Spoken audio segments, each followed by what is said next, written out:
Makasih dia. Oh Tuhan, tolong. Lepas kangen, Angelina Sondag peluk Keanu Said sambil menangis.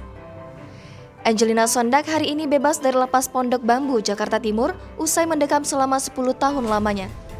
Bertahun-tahun terpisah dari Keanu Jabar Said, dia tampak tak bisa lepas dari sang anak.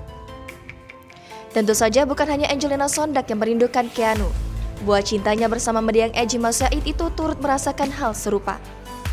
Menurut pengacara Krisnamurti, saat terjadi pertemuan mengharukan itu, Angelina Sondag dan Keanu pun tak kuasa menahan air mata masing-masing sembari berpelukan. Angie beserta keluarga memutuskan untuk menyambangi makam mendiang Eji Said. Namun sebelum itu, Angelina Sondag terlebih dahulu melakukan beberapa kegiatan dengan keluarga. Dia bahkan masih sempat bermain piano. Untuk diketahui, Angelina Sondag harus menerima hukuman selama 10 tahun penjara lantaran terjerat kasus korupsi Wisma Atlet.